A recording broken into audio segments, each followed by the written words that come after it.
Doctor Sarvepalli Radhakrishnan teachers day celebration సందర్భంగా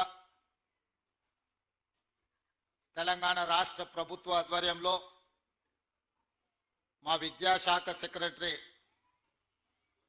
యోగితారాణ అధ్యక్షతన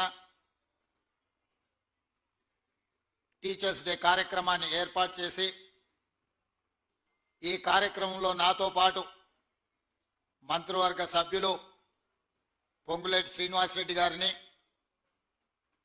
అదేవిధంగా మాజీ రాజ్యసభ సభ్యులు, తెలంగాణ రాష్ట్ర ప్రభుత్వ సలహాదారులు, తెలంగాణ ఉద్యమంలో తెలంగాణ రాష్ట్ర సాధనలో క్రియాశీలక పాత్ర పోషించిన పూర్వపు టీచర్ కేశవరావు గారిని, అదేవిధంగా శాసన మండలి సభ్యులు ఏవిఎన్ రెడ్డి గారిని, అదేవిధంగా మిత్రుడు శ్రీపాల్ రెడ్డి గారిని, షేర్లింగంపల్లి శాసనసభ్యులు అరకపూడి గాంధీ గారిని, ప్రజాప్రతినిధులను, విద్యాశాఖకు సంబంధించిన అధికారులను, తెలంగాణ రాష్ట్రం యొక్క బలము బలగమైన మా టీచర్లను, విద్యార్థులందరినీ ఈ కార్యక్రమానికి ఆహ్వానించి తెలంగాణ రాష్ట్ర ప్రభుత్వం యొక్క ప్రాధాన్యత, రాష్ట్ర ప్రభుత్వ ఆధ్వర్యంలో నడుస్తున్న విద్యాశాఖ అని ఈ కార్యక్రమాన్ని ఏర్పాటు చేసినందుకు వారిని మనస్ఫూర్తిగా నేను అభినందిస్తున్నా. మిత్రులారా, చాలామంది ముఖ్యమంత్రులు రెవెన్యూ శాఖనో, ఫైనాన్స్ శాఖనో, ఇరిగేషన్ శాఖనో ముఖ్యమంత్రులు ఎప్పుడూ ఈ శాఖల్ని వాళ్ళ దగ్గర పెట్టుకుంటారు.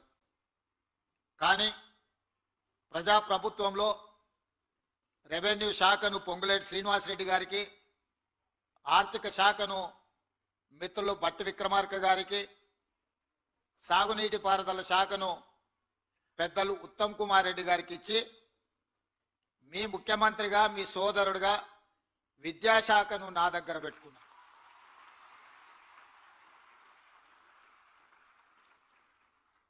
ఎందుకు అని అంటే విద్యాశాఖ నాకు దగ్గరగా ఉండాలి, రాష్ట్ర ప్రభుత్వానికి అత్యంత ప్రాధాన్యత కూడుకున్న శాఖ అని చెప్పి ఈ శాఖలో నిర్ణయాలు తీసుకోవాలి అని అంటే ప్రతిసారి నేను ఎవరినో మంత్రిని పిలిచి, అధికారులను పిలిచి సమీక్ష చేసి ఆదేశాలు ఇస్తే ట్రాన్స్మిషన్ లాస్ ఉంటుందని చెప్పి ఈ శాఖను నా దగ్గరనే పెట్టుకున్న, నేనే స్వయంగా పర్యవేక్షిస్తున్నా. అప్పుడప్పుడు కొంతమంది మిత్రులు మాట్లాడుతుంటారు, విద్యాశాఖకు మంత్రిని నియమించండి అని. వారి అవగాహన రాహిత్యమో లేకపోతే నేను ఉండడం వల్ల ఈ శాఖ బాగుపడి ప్రక్షాళన చేసి దళితులకు, గిరిజనులకు, బలహీన వర్గాలకు, మైనారిటీలకు, తండాలలో, గూడాలలో, మారుమూల పల్లెల్లో ఉన్న పేద కుటుంబాలకు సంబంధించిన విద్యార్థులు బాగుపడతారన్న ఆలోచనతో ఈ రకంగా మాట్లాడుతున్నారేమో నాకు తెలీదు. విమర్శకులకు నేను ఒకే ఒక మాట చెప్పదలుచుకున్నా. ఈ శాఖను నేనే స్వయంగా పర్యవేక్షిస్తూ ప్రతి సమస్యను నిశితంగా అర్థం చేసుకొని ఆ సమస్యను పరిష్కరించే ప్రయత్నం చేస్తున్నా. ప్రత్యేక రాష్ట్రం ఏర్పడ్డ తర్వాత 10 సంవత్సరాల నుంచి శాఖలో చాలా సమస్యలు పేరుకుపోయినాయి.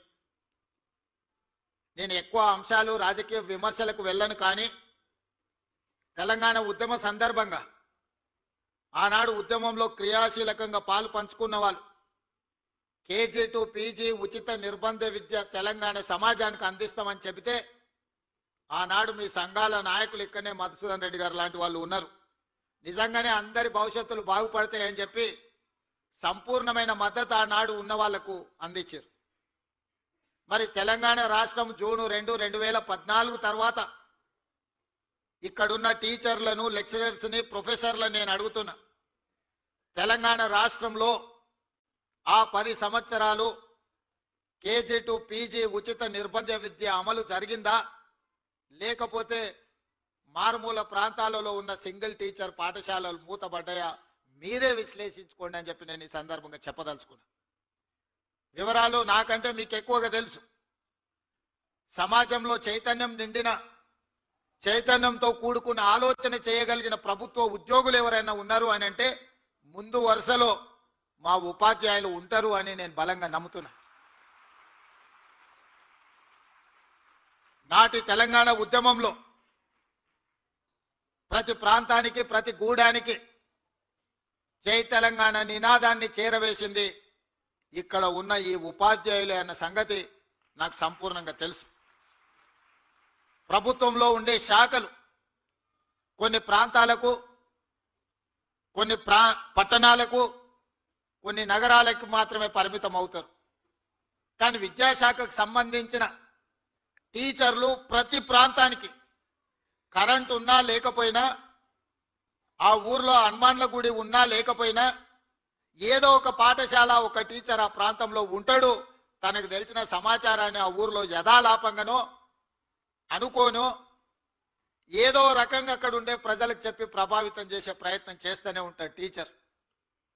ఆ విధంగా ఆనాడు వేలాది పాఠశాలలు తెలంగాణలో జయ జయ హే తెలంగాణ రాష్ట్ర గీతాన్ని ఆలపింపజేసి బడికొచ్చే పిల్లల్నే కాదు, బడికి తీసుకొచ్చే వాళ్ళ తల్లిదండ్రులను కూడా తెలంగాణ ఉద్యమం వైపు నడిపించి తెలంగాణ రాష్ట్రం వస్తే మీ పిల్లల భవిష్యత్తు బాగుపడుతుందని చెప్పి ఉద్యమాన్ని ప్రతి ప్రాంతానికి చేరవేసింది ఈ ఉపాధ్యాయులే. మరి తెలంగాణ రాష్ట్ర సాధనలో క్రియాశీలక పాత్ర పోషించిన ఈ ఉపాధ్యాయులు తెలంగాణ రాష్ట్రం వచ్చిన తర్వాత ఎన్ని సమస్యల్ని పరిష్కరించుకున్నారో ఈరోజు విశ్లేషించండి, ఆలోచించండి అని నేను సూచన చేస్తున్నా.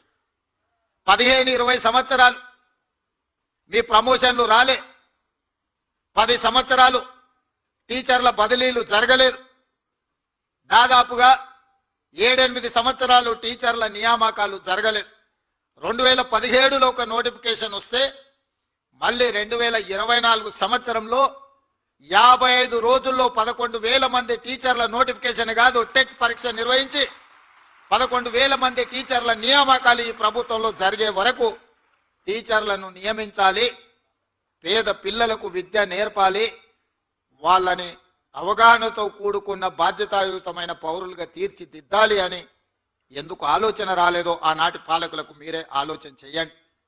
ఇదే కాదు, పాఠశాలల్లో చదువుకుంటున్న పిల్లలకు డైట్ ఛార్జెస్ కానీ, పేద పిల్లలకు కాస్మెటిక్ ఛార్జెస్ పెంచాలని ఆలోచన, ధనిక రాష్ట్రమని సంవత్సరానికి 3 లక్షల కోట్ల రూపాయల బడ్జెట్ అని చెప్పిన పాలకులు పిల్లలకు ఒక మంచి భోజనం పెట్టాలి, వాళ్ళకు కొంచెం మెరుగైన వసతులు కల్పించాలి అని ఆనాటి పాలకులు ఆలోచన చేయలే. ఉపాధ్యాయుల యొక్క సమస్యల్ని పరిష్కరించలే. ఈ విధంగా విద్య సంపూర్ణంగా నిర్లక్ష్యానికి లోన్ అవ్వడమే కాదు, వాళ్ళ ప్రజాప్రతినిధులు ప్రైవేటు యూనివర్సిటీలను పెట్టుకొని విద్యను పూర్తిగా వ్యాపారంగా మార్చి లాభసాటి వనరుగా మార్చుకొని విద్య మీద ఆధిపత్యాన్ని చెలాయించాలని ఆనాటి పాలకులు ప్రయత్నం చేసిండ్రు. యూనివర్సిటీలలో నియామకాలు జరగలేదు, ఇంటర్మీడియట్ కళాశాలలు మూతబడే పరిస్థితి వచ్చింది. ఇంటర్మీడియట్ ఎడ్యుకేషన్ అంటే అవసరమే లేదన్నంత నిర్లక్ష్యానికి లోనైంది ఆనాడు. యూనివర్సిటీలలో లెక్చరర్స్ కానీ, అసోసియేట్ ప్రొఫెసర్లు కానీ, అసిస్టెంట్ ప్రొఫెసర్లు కానీ, లేకపోతే ప్రొఫెసర్ల రిటైర్మెంట్ వయసు కూడా పెంచే ఆలోచన చేయలే. నైపుణ్యం కలిగిన అధ్యాపకులు, విద్యాబోధన చేయాల్సిన ఉపాధ్యాయులు రిటైర్ అయిపోతుంటే కొత్త నియామకాలు జరగలేదు. డైరెక్ట్గా ప్రొఫెసర్స్ను మనం నియమించలేం. లెక్చరర్స్, అసోసియేట్, అసిస్టెంట్ ప్రొఫెసర్లు కావాలి, వాళ్ళు ఆ తర్వాత ప్రొఫెసర్లు కావాలి. ఒక పరిణామ క్రమంలో ప్రొఫెసర్గా కావాలి అని అంటే 20-25 సంవత్సరాలు టీచింగ్ సైడ్ పనిచేసి ఉండాలి. మరి నియామకాలు జరగకుండా ఉన్న ప్రొఫెసర్లు రిటైర్ అయిపోతుంటే ఈ యూనివర్సిటీలు ఎందుకు ఉపయోగపడని, ఒకప్పుడు గొప్ప చరిత్ర కలిగిన 100 సంవత్సరాల పైగా ప్రపంచానికే సేవలు అందించి గొప్ప ప్రధానమంత్రులను, ముఖ్యమంత్రులను అందించిన ఉస్మానియా యూనివర్సిటీ మూతబడే పరిస్థితి వచ్చింది. కాకతీయ యూనివర్సిటీ ఈ దేశానికే గొప్ప గొప్ప ఇంజనీర్లను అందించిన కాకతీయ యూనివర్సిటీ కూడా కళా వైభవం కోల్పోయి కాలగర్భంలో కలిసిపోయే పరిస్థితులు ఆనాడు వచ్చినాయి. అందుకే మీ అభిమానంతో మీరు ఆదరించి మీరు అవకాశం ఇస్తే ఈనాడు ప్రజాపాలనలో విద్యాశాఖ నా దగ్గర పెట్టుకొని తక్షణమే మీ ప్రమోషన్లు, మీ బదిలీలు, మీ కుటుంబ సమస్యల్ని ప్రతి సమస్యను పరిష్కరించడం ద్వారా లక్షలాది మంది విద్యార్థులకు మీరు గొప్పగా విద్య నేర్పుతారని నమ్మకంతో ప్రతిసారి మిమ్మల్ని కలవడం, మీతో మాట్లాడడం, టీచర్ల నియామకాలే కాదు మీ ప్రమోషన్ల సందర్భంలో కూడా ఎల్బీ స్టేడియంలో సమావేశం పెట్టి మీ అందరితో కలిసి మాట్లాడడం జరిగింది. మీ సంఘాలు ఎప్పుడు వచ్చినా ఏ సమస్యను లేవనెత్తినా అందరితో మాట్లాడుతూ వీలైనంత మేరకు వాటిని పరిష్కరిస్తూనే వస్తున్నాం. ఎక్కడైనా కొంత ఆలస్యం అయి ఉండొచ్చు కానీ ఏ పని కూడా ఆగిపోలేదు. మరి ఈరోజు ఈ తెలంగాణ వచ్చిన తర్వాత మరి ఇక్కడ ఉన్న ఉపాధ్యాయులు చెప్పాలి, గురు పూజోత్సవ కార్యక్రమం తెలంగాణ రాష్ట్రంలో ఎప్పుడైనా జరిగిందా? జరిగితే దానికి ముఖ్యమంత్రి వచ్చిండా? మీరు ఒకసారి ఆలోచన చేయండి. ఇవాళ నేను మీ సోదరుడిగా విద్యాశాఖ నా దగ్గర ఉంది, తెలంగాణ రాష్ట్రానికి ముఖ్యమంత్రి అయిన కాబట్టే ఇవాళ గంటల కొద్ది సమయం మీతో కేటాయించి మా తెలంగాణ రాష్ట్ర పునర్నిర్మాణంలో మా ఉపాధ్యాయుల యొక్క పాత్ర ఎనలేనిది. తెలంగాణ పునర్నిర్మాణం మీ సేవలు ఎంతో అవసరం ఉన్నది అని చెప్పడానికి ఇవాళ మీ అందరినీ కలుసుకోవడం నాకు చాలా సంతోషం. ఇవాళ నేను వస్తా, పిల్లలు పెట్టిన అన్ని స్టాల్స్ చూసిన. మేము గవర్నమెంట్ స్కూల్లోనే చదువుకున్నాం. గ్రామీణ ప్రాంతం నుంచి వచ్చిన నేనేం కార్పొరేట్ స్కూల్లో చదవలే. ఈరోజు ఒక జిల్లా పరిషత్ మెంబర్ నుంచి తెలంగాణ రాష్ట్ర ముఖ్యమంత్రిగా 17 సంవత్సరాల కాగలిగిన అంటే ప్రభుత్వ పాఠశాలల్లో మీలాంటి టీచర్లు చెప్పిన చదువుకొని ఈరోజు ఈ స్థాయికి వచ్చినాం. నాకు తెలిసి వేదిక మీద ఉన్న ముఖ్యమైన వాళ్ళు ఎవరు కార్పొరేట్ స్కూల్లో చదువుకున్న వాళ్ళు ఎవరు లేరు. అంటే టీచర్ల యొక్క ప్రాధాన్యతను, టీచర్లను చిన్న చూపు చూసే సంస్కృతి ఆలోచన మా ప్రభుత్వానికి లేదు. అదేవిధంగా మనందరం కూడా విశ్లేషించుకోవాలి. మనం ఎక్కడున్నాం, మనం ఎక్కడికి వెళ్ళాలి. ఈరోజు కొన్ని వివరాలు మా టీచర్లతో నేను పంచుకోదలుచుకున్నా. తెలంగాణ రాష్ట్రంలో దాదాపుగా 27,000 ప్రభుత్వ పాఠశాలలు ఉన్నాయి. ప్రభుత్వ పాఠశాలల్లో 24 లక్షల మంది స్టూడెంట్స్ చదువుకుంటున్నారు. అదే ప్రైవేట్లో 11,000 పాఠశాలలు ఉన్నాయి. 34 లక్షల మంది పిల్లలు ఈరోజు ప్రైవేట్ పాఠశాలలలో చదువుకుంటున్నారు. దీనికి కారణం అయితే నేనై ఉండాలి, లేకపోతే మీరై ఉండాలి. మన ఇద్దరం ఈ బాధ్యత నుంచి తప్పించుకోలేము. అయితే రాష్ట్ర ముఖ్యమంత్రిగా, ప్రభుత్వంగా మీకు సరైన వసతులు, వెసులుబాటు, పిల్లలకు నమ్మకం, విశ్వాసం కల్పించే పని నా ప్రభుత్వం చేయకపోయినా ఉండాలి. ఒకవేళ అవన్నీ చేసినా అమలు చేయడంలో మీ వైపు నుంచి కొంత ఆలస్యమైన అయి ఉండాలి. ప్రైవేట్ స్కూళ్ళలో నేను ఈ వేదిక నుంచి గతంలో మాట్లాడితే కూడా నన్ను విమర్శలు చేశారు. మా గవర్నమెంట్ స్కూల్లో చదువుకునే టీచర్లు బీఎస్సీ, బీఎడ్, ఎంఎడ్ చదువుకున్న వాళ్ళు, ఎంఏలు చదువుకున్న వాళ్ళు ఉన్నారు. ప్రైవేట్ స్కూళ్ళలో ఎంతమంది అన్ని చదువులు చదువుకున్న వాళ్ళు ఉన్నారా? ప్రైవేట్ స్కూల్స్ కంటే మా గవర్నమెంట్ స్కూల్లో టీచర్లు చాలా విద్యాధికులు అని నేనంటే ప్రైవేట్ స్కూళ్ళని అవమానించిందని చెప్పి కొంతమంది విమర్శించారు. నేను అవమానించలే, పోల్చి చెప్పిన. ఈ రోజు కూడా నేను సూచన ఒకటే, ప్రైవేట్ స్కూల్స్ కంటే మా గవర్నమెంట్ స్కూల్లో ఉన్న టీచర్లు అత్యధికంగా విద్యాధికులు, బాగా చదువుకున్న వాళ్ళు, సమాజం పట్ల అవగాహన ఉన్న వాళ్ళు. ఏ గ్రామీణ ప్రాంతం నుంచి వాళ్ళు వచ్చిండ్రో అదే గ్రామీణ ప్రాంతాలలో ఈరోజు వాళ్ళు టీచర్లుగా పనిచేస్తున్నారు. సామాజిక బాధ్యత గుర్తెరిగిన వాళ్ళు. మరి వాళ్ళు సరైన విధంగా పేదలకు విద్య నేర్పాలి అని అంటే ప్రభుత్వం కూడా వాళ్ళకు కావలసిన కనీస మౌలిక వసతులను అందించాల్సిన బాధ్యత ప్రభుత్వానికి ఉన్నది. టీచర్లకు జీతాలు ఇచ్చి చేతులు దులుపుకుంటే సరిపోదు. స్కూల్ను ఊడవడానికి ఆయ ఉండాలి, గంట కొట్టడానికి అటెండర్ ఉండాలి, బాత్రూమ్లు గడగడానికి అవసరమైన మనుషులు ఉండాలి. టీచర్లదే ఆ బాధ్యత అన్నట్టు ఊడ్చే బాధ్యత టీచర్దే, గంట కొట్టే బాధ్యత టీచర్దే, బాత్రూమ్లు గడిగే బాధ్యత టీచర్దే అనే విధానం ఇది మంచిదా? హైలీ క్వాలిఫైడ్ ఎనర్జెటిక్ ఎనర్జీని మనం వీటికి వాడడం ద్వారా టీచర్లు నిజంగా చదువులు చెప్పేదానికంటే ఈ పనులు చూసుకున్న వరకే సగం సమయం అయిపోతుంది. అందుకే నేను రాగానే అమ్మ ఆదర్శ పాఠశాల పేరు మీద స్పష్టంగా నిర్ణయం తీసుకొని మీకు ప్రతి సంవత్సరం 130 కోట్లు అదనంగా సిఎస్ఆర్ ఫండ్స్ నుంచి స్కూళ్ళు ఊడవడానికి తూడవడానికి ఈ కార్యక్రమాలు చేయడానికి నేను నిధులు మంజూరు చేసిన. టీచర్లు కేవలం పిల్లలకు చదువు చెప్పడానికే చదువు మీదనే ఫోకస్ పెట్టాలి, పిల్లల్ని అర్థం చేసుకోవాలి, పిల్లల్లో ఉన్న నైపుణ్యాన్ని పెంపొందించాలి. అప్పుడే గ్రామీణ ప్రాంతాలు బాగుపడతాయి. పేదవాడు చదువుకున్నప్పుడే ఈ రాష్ట్రం యొక్క తలరాత మారుతుంది. చదువు ఒక్కటే మీ తలరాతను మారుస్తుంది అని పేదల పట్ల నాకు ఒక నమ్మకం విశ్వాసం ఉంది. కాబట్టే చదువు చెప్పడానికి అవసరమైన వసతులు ఏర్పాటు చేయాలన్నదే నా ఆలోచన. అదేవిధంగా గవర్నమెంట్ స్కూల్లో భోజనం చేయాలంటే నిన్న మొన్న కొన్ని అక్కడక్కడ దురదృష్టకర సంఘటనలు, పిల్లలకు ఫుడ్ పాయిజన్ అయింది, లేకపోతే పిల్లల్ని హాస్పిటల్కు తీసుకెళ్ళామని వార్తలు చూసినప్పుడు నాకు చాలా బాధ అవుతుంది. ఎందుకంటే నేను డైట్ ఛార్జెస్ పెంచిన, కాస్మెటిక్ ఛార్జెస్ పెంచిన, ఇవాళ ఎవరైనా ఎంత ఆగర్భ శ్రీమంతుడైనా తినే సన్నబియ్యం ఇవాళ పేదోళ్ళకి ఇచ్చిన పాఠశాలల పిల్లలకు పెట్టమని నేను చెప్పిన. క్వాలిటీ ఫుడ్ ఇవ్వండి అని చెప్పిన. ప్రతి స్కూల్కు ఒక ప్రభుత్వ అధికారికి బాధ్యత ఇచ్చిన. ఇప్పుడు నేను మా టీచర్లను విజ్ఞప్తి చేస్తున్నా, మీరు కూడా వాళ్ళతో భోజనం చేయండి. వీళ్ళు ఉన్నప్పుడు నేను కూడా వచ్చి వాళ్ళతో భోజనం చేస్తాను. ఎప్పుడైతే టీచర్లం అంటే ఒక కుటుంబ పెద్ద, ఒక తల్లిగానో ఒక తండ్రిగానో తల్లిదండ్రులు మన మీద విశ్వాసం పెట్టుకొని రాత్రి సమయంలో పిల్లలు తల్లిదండ్రుల దగ్గర ఉంటే దినం మొత్తం మన దగ్గరనే ఉంటారు, టీచర్ల దగ్గరనే ఉంటారు. 50% పేద పిల్లల బాధ్యత మా టీచర్ల దగ్గరనే ఉన్నది. ఆ సమయంలో వాళ్ళతో పాటు కలిసి, వాళ్ళతో పాటు ఆడి, వాళ్ళతో పాటు భోజనం చేస్తే ఆ పిల్లలకు ఒక విశ్వాసం వస్తుంది. తప్పు జరగకుండా చూసుకునే బాధ్యత మనకు ఉంటుంది. కాబట్టి దయచేసి మా టీచర్లకు తప్పకుండా పాఠశాలల్లో మధ్యాహ్న భోజనం పిల్లలతో కలిసి మీరు ఎప్పుడైతే చేస్తారో తప్పులు జరగకుండా ఉంటాయి. దానికి ఏం కావాలనో నాకు చెప్పండి. వాటికి కావాల్సిన అనుమతులు కానీ వసతులు కానీ ఏర్పాటు చేసే బాధ్యత నాది. ఎందుకు అని అంటే ఈరోజు ఈ తెలంగాణ ఒక బలమైన తెలంగాణగా నిర్మించాలి అంటే పెద్దలు చెప్పినారు, దేశ భవిష్యత్తు తరగతి గదుల్లోనే ఉంది అని. మరి ఇవాళ తెలంగాణ భవిష్యత్తు కూడా తరగతి గదుల్లోనే ఉంది. ఇవాళ ఉస్మానియా యూనివర్సిటీ ర్యాంకింగ్ మెరుగైంది, గతంలో ఉండేదానికంటే చాలా ముందుకు వచ్చిందని చెప్పినప్పుడు నాకు సంతోషమైంది. నేను వచ్చినప్పుడు గతంలో యూనివర్సిటీ వైస్ ఛాన్సలర్ నియమించడానికి ఆ ప్రభుత్వానికి తీరిక లేకుండే. దాంట్లో కూడా రకరకాల రాజకీయాలు, నేను వాటి జోలికి వెళ్ళదలుచుకోలేదు. వచ్చిన వెంబడే సామాజిక పరిస్థితులను మెరిట్ బేసిస్ మీద, social justice with merit, without merit ఎవరిని వీసీలు వేయలే.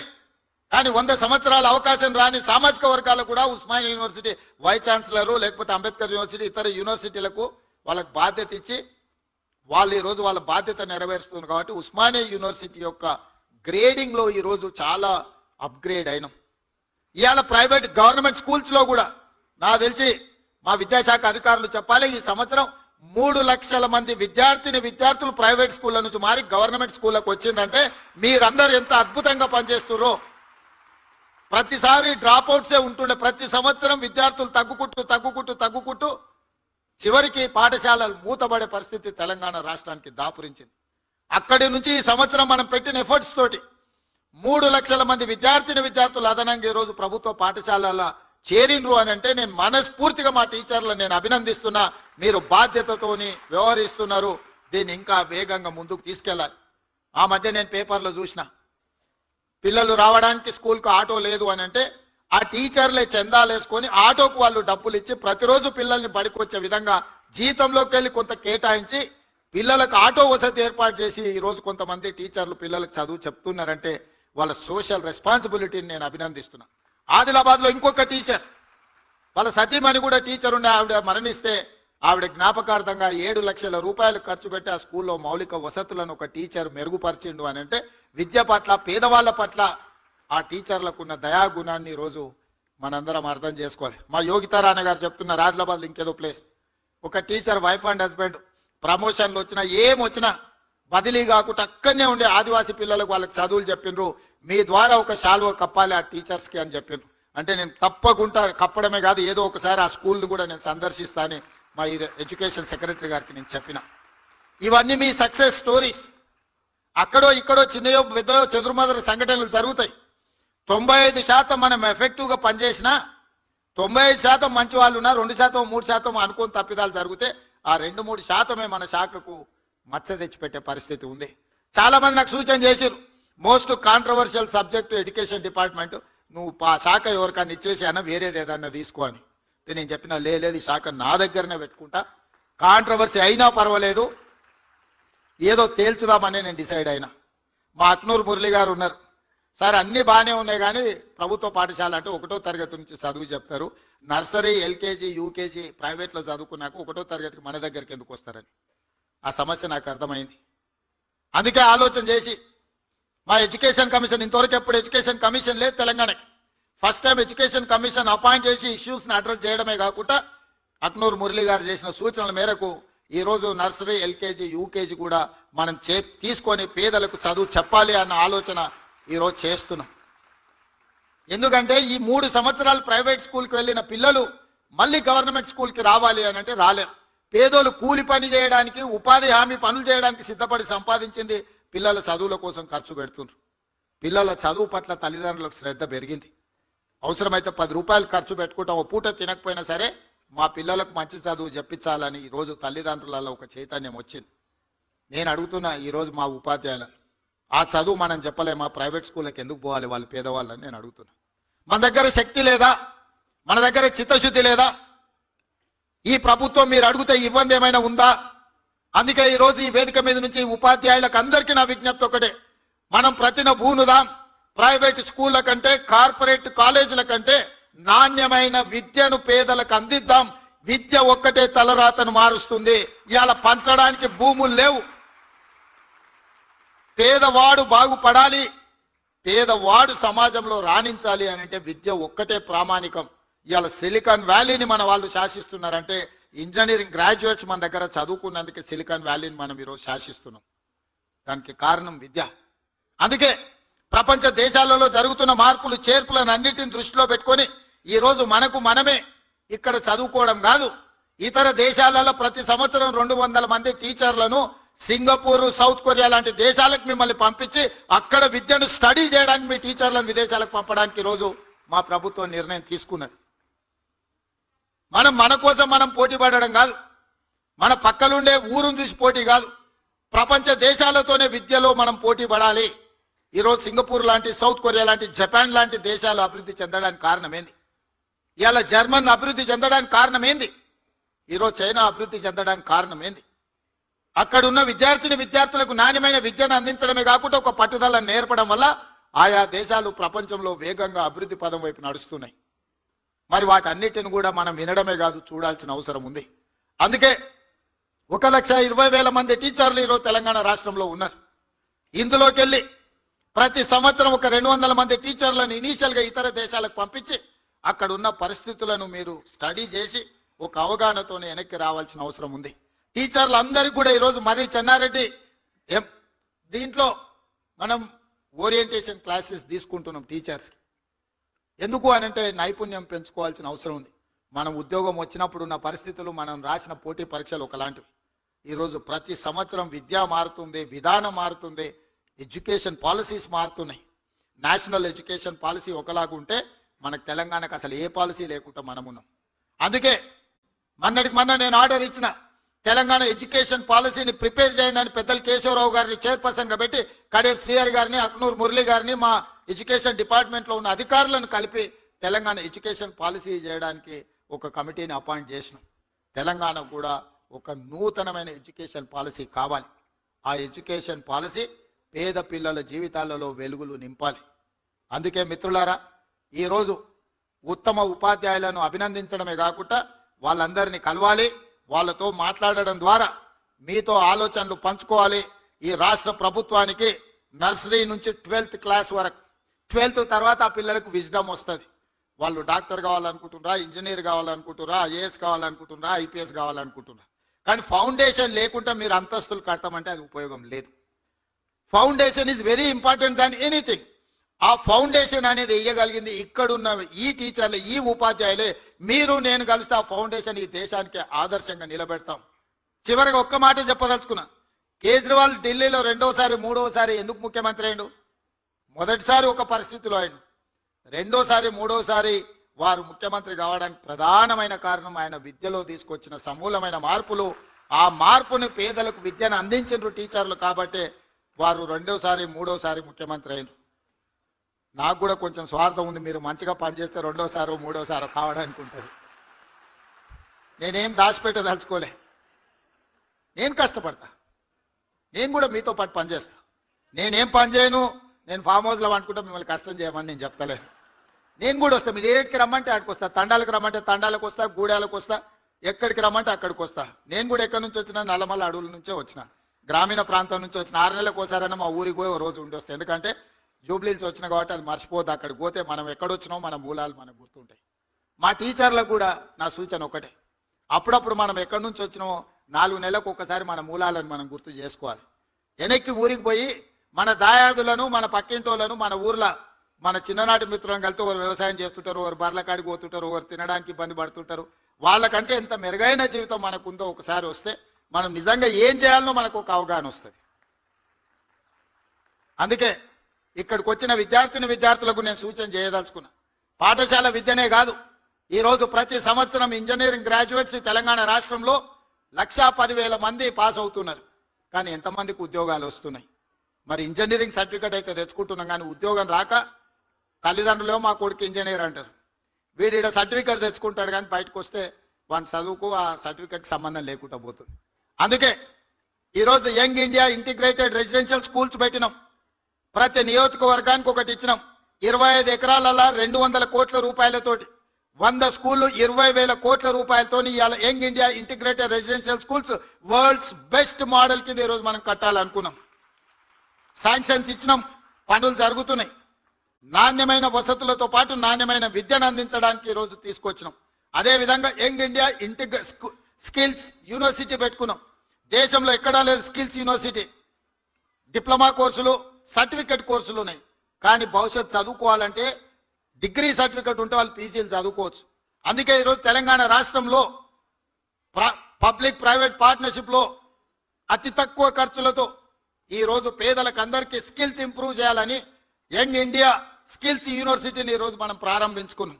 బోర్డులో ఆనంద్ మహేంద్ర అండ్ మహేంద్ర గ్రూప్, మనకి మహేంద్ర వెహికల్స్ కనిపిస్తాయి కదా, ఆ కంపెనీ చైర్మన్ ఈరోజు మన యూనివర్సిటీ చైర్మన్. సో ఆ విధంగా రెడ్డి ల్యాబ్స్ వాళ్ళు, అపోలో హాస్పిటల్ వాళ్ళు, పెద్ద పెద్ద కార్పొరేట్ కంపెనీలు నడిపే వాళ్ళను ఆ యూనివర్సిటీ బోర్డులో డైరెక్టర్స్గా పెట్టినాం. సిలబస్ వాళ్ళే డిసైడ్ చేస్తారు, పిల్లల్ని వాళ్ళే సెలెక్ట్ చేసుకుంటారు, వాళ్ళకి చదువు చెప్తారు, వాళ్ళనే వాళ్ళ కంపెనీలలో ఉద్యోగాలలో తీసుకుంటారు. అన్ని రకాలుగా వాళ్ళు బాధ్యత తీసుకునే అవకాశం ఇచ్చినాం. అదేవిధంగా ఐటీఐలు 1956లో మొట్టమొదటి ఐటీఐలు ప్రారంభించారు. అప్పుడు ప్రారంభించిన సిలబస్ ఇంకా 2025 కూడా మనం అదే సిలబస్ చెప్తున్నాం.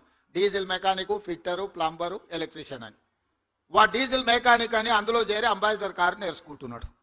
బయటకు వస్తే అంబాసిడర్ కారు లేదు రిపేర్ చేయడానికి, బెంజ్ కారు BMW వచ్చింది. అంబాసిడర్ కారు రిపేర్ చేయాలంటే ఫామ్ హౌస్కి పోతే తప్ప ఇంకేడా అంబాసిడర్ కారు దొరుకుతలేదు. ఏం చేసుకోవాలా చదివి మీరు చెప్పుండ్రి. ప్లంబర్, ఎలక్ట్రీషియన్ వాళ్ళు నేర్చుకుంటున్న చదివేంది, వాళ్ళు బయటకు వస్తే ఉన్న అవకాశాలేంది.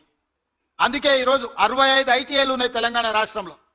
వాటిని చూసిన తర్వాత నేను టాటా కంపెనీతో మాట్లాడినా, టాటా చైర్మన్తో మాట్లాడి ఒక అవగాహనకు వచ్చిన. ఈ ఐటీఐలు కాలగర్భంలో కలిసిపోతున్నాయి. 40-50 ఏళ్ల కింద మాకు అవసరమైన సాంకేతిక నైపుణ్యాన్ని నేర్పించడానికి సిలబస్ ఇన్స్ట్రక్టర్స్ సెలెక్ట్ చేసుకున్నారు. ఇది కుదరదు, దీన్ని మార్చాలని టాటా కంపెనీతో మాట్లాడుకుని 2,400 కోట్ల రూపాయలు ఈరోజు టాటా కంపెనీ దాన్ని అప్గ్రేడ్ చేయడానికి పెట్టారు. ఇవాళ ఐటీఐలను అడ్వాన్స్డ్ టెక్నాలజీ సెంటర్స్గా ఏటీసీలు. ఈరోజు అసలు అక్కడ ఉన్న సాంకేతిక నైపుణ్యం, అక్కడ పెట్టిన ఎక్విప్మెంట్ చూస్తే నాకే కళ్ళు చెదిరిపోయేటంత లేటెస్ట్ టెక్నాలజీని పెట్టిండ్రు. ట్రైనింగ్ పెట్టిండ్రు. ఇన్స్ట్రక్టర్స్ని వాళ్ళే ట్రైనింగ్ ఇస్తారు. 10 సంవత్సరాలు టాటా కంపెనీనే ఈ 100 ఏటీసీలను ప్రతి కాన్స్టిట్యున్సీకి ఒక ఏటీసీ పెట్టండి, ప్రతి సంవత్సరం ఒక 2,000 మంది విద్యార్థులను తీసుకొని వాళ్ళకి ట్రైనింగ్ ఇవ్వండి.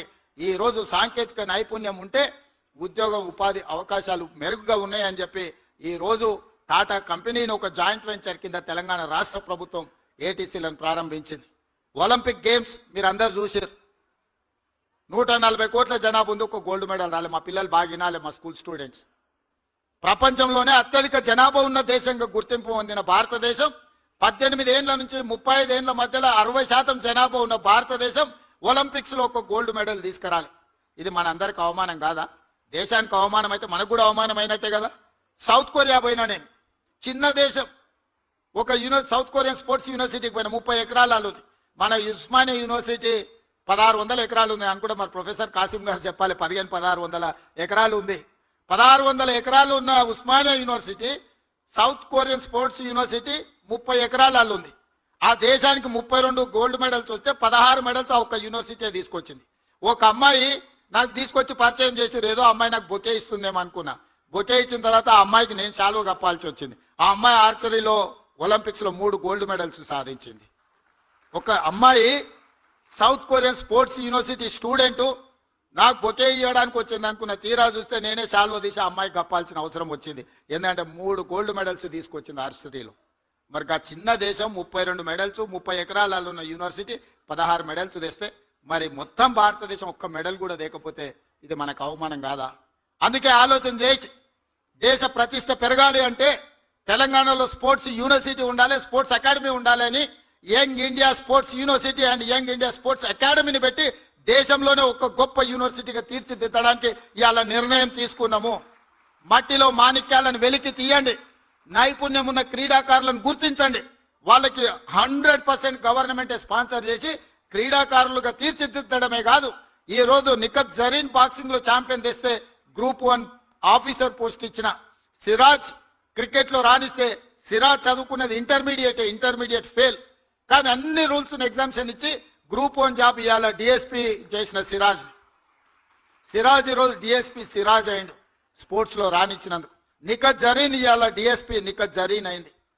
దీప్తి జువాంజీ అని వరంగల్ అమ్మాయి పారా ఒలింపిక్స్ లో మెడల్ సాధిస్తే గ్రూప్ 2 జాబ్ ఎక్సైజ్ డిపార్ట్మెంట్ లో గ్రూప్ 2 జాబ్ ఇవ్వడమే కాకుండా ₹1 కోటి నగదిచ్చి వరంగల్లో ఇంటి ప్లాట్ ఇచ్చిన. నిఖత్ జరీన్ కి ఇంటి ప్లాట్ ఇచ్చిన, ₹3 కోట్ల ఇచ్చిన. ఇవన్నీ ఎందుకు చెప్తున్నా అంటే ఇక్కడ ఉన్న ఉపాధ్యాయులందరికీ నా సూచన ఒకటే, గ్రామీణ ప్రాంతాలలో ఉన్న క్రీడల్లో ఆసక్తి ఉన్న పిల్లల్ని గుర్తించండి, దాంట్లో ప్రోత్సహించండి. ప్రత్యేకంగా ఈరోజు మనం ఎస్టాబ్లిష్మెంట్ చేస్తున్న కేజీబీవీలలో ఇతర ప్రాంతాలలో పిల్లలందరినీ ఒక ఇంటిగ్రేట్ చేసి స్పోర్ట్స్ లో వాళ్ళను రాణించే విధంగా ఎంకరేజ్ చేయాలి. చదివితేనే ఉద్యోగం కాదు, చదివితేనే భవిష్యత్తు కాదు, క్రీడల్లో రాణిస్తే కూడా భవిష్యత్తు ఉంటుందని పిల్లలకు బోధించండి. గుర్తించండి పిల్లలో ఉన్న నైపుణ్యాన్ని, పిల్లల్ని నిశితంగా మీరు గమనించండి. ఆ పిల్లలకి ఏం కావాలనో మనం ఇద్దాం. మీరు ఏం అడుగుతే అది చేయడానికి నేను సిద్ధంగా ఉన్నా. మీ సమస్యల్ని పరిష్కరించడమే కాదు, ఈ తెలంగాణ సమాజాన్ని నిర్మించాలి అని అంటే పిల్లలని బాగు చేయాలి. ఇవాళ నేను గంజాయి కేసులు ఇవి పట్టుకుంటుంటే చెప్పడానికి నాకే బాధగా ఉంది. గంజాయి పెడ్లింగ్ చేసేటోళ్ళు మన ఇంజనీరింగ్ చదువుకుంటున్న స్టూడెంట్స్, రెగ్యులర్ గంజాయి అమ్మేటోళ్ళు కాదు. వాళ్ళు ఇక్కడికి వచ్చిన తర్వాత ఏం చేయాలో తెలియక కొంతమంది పిల్లలు తప్పుదోవ పడుతున్నారు, డ్రగ్స్ బారిన పడుతున్నారు. చిన్న చిన్న పట్టణాలకు కూడా చేరుకున్నది. ఒకప్పుడు పెద్ద పెద్ద యూనివర్సిటీల్లో ఎక్కడో ఉండేది, బాగా డబ్బులు ఉన్న వాళ్ళకి ఇట్లాంటి అలవాట్లు జబ్బులు ఉంటాయని విన్నా. కానీ ఇప్పుడు అట్లా లేదు, తాలూకా లెవెల్ కూడా పాకిపోయింది గంజాయి ఈ డ్రగ్స్ వ్యసనాలు. గమనించండి, పిల్లల్ని తప్పుదోవ పట్టే వాళ్ళను దారి మళ్ళించాలి, వాళ్ళందరినీ దారిలో పెట్టాల్సిన బాధ్యత కూడా మనకే ఉంది. ఇంతకుముందు ఒకప్పుడు తల్లిదండ్రులకు పిల్లలు 4, 5, 6 మంది ఉండేది, ఉమ్మడి కుటుంబం లాకుండేది, ఒక్కొక్క తల్లిదండ్రులకు 5, 6 మంది పిల్లలు. ఇప్పుడు మీకు తెలుసు ఒకరు లేక ఇద్దరికి వచ్చేసినాం. ఆ ఒకరో ఇద్దరో పిల్లలు తప్పుదోవ పడితే ఆ తల్లిదండ్రుల శోకము మనం అర్థం చేసుకోవాల్సిన విషయం ఉంది. అందుకే తెలంగాణ రాష్ట్రంలో ప్రభుత్వం ఏర్పడ్డ తర్వాత ఈ గంజాయి డ్రగ్స్ పట్ల కఠినంగా వ్యవహరిస్తున్నాం. కొత్త డిపార్ట్మెంట్ని ఏర్పాటు చేసినాం, ఈగల్ ఫోర్స్. ఆకాశంలో గద్ద ఎట్లయితే కోడి పిల్లని చూస్తుందో గంజాయి మొక్క మొలిసిన తెలంగాణలా చూస్తాము, వాళ్ళ సంగతి తేలుస్తామని చెప్పి ఈరోజు ఈగల్ ఫోర్స్ని తీసుకొచ్చినాం. ఇవన్నీ కూడా పిల్లల భవిష్యత్తు కోసమే. ఈరోజు ఇన్ని ఆలోచనలు చేస్తున్నది ఈ పిల్లల కోసమే. ఈరోజు 1,20,000 మంది టీచర్లని ప్రభుత్వం సంవత్సరానికి 40,000 కోట్ల రూపాయల విద్య మీద ఖర్చు పెడుతుందంటే ఈ పిల్లల భవిష్యత్తు కోసమే. ఈ పిల్లల భవిష్యత్తే రేపటి దేశం యొక్క భవిష్యత్తు, తెలంగాణ పునర్నిర్మాణం యొక్క భవిష్యత్తు. ఆ భవిష్యత్తును మీ అందరి చేతుల్లో పెడుతూ ఈ బాధ్యతతో మన అందరం వ్యవహరిద్దాం. మీరు నేను కలిసి తెలంగాణను పునర్నిర్మిద్దాం. ఈ తెలంగాణ ఒక అద్భుతమైన తెలంగాణగా, ఒక క్రీడలకు వేదిక తెలంగాణగా, ఒక సాంకేతిక నైపుణ్యం ఉన్న తెలంగాణగా తీర్చిదిద్దుకుందాం. మీరందరూ సహకరించాలి, మనందరం కలిసి నడవాలి అని విజ్ఞప్తి చేస్తూ మీ అందరి దగ్గర సెలవు తీసుకుంటున్నాను. ధన్యవాదాలు మిత్రులారా.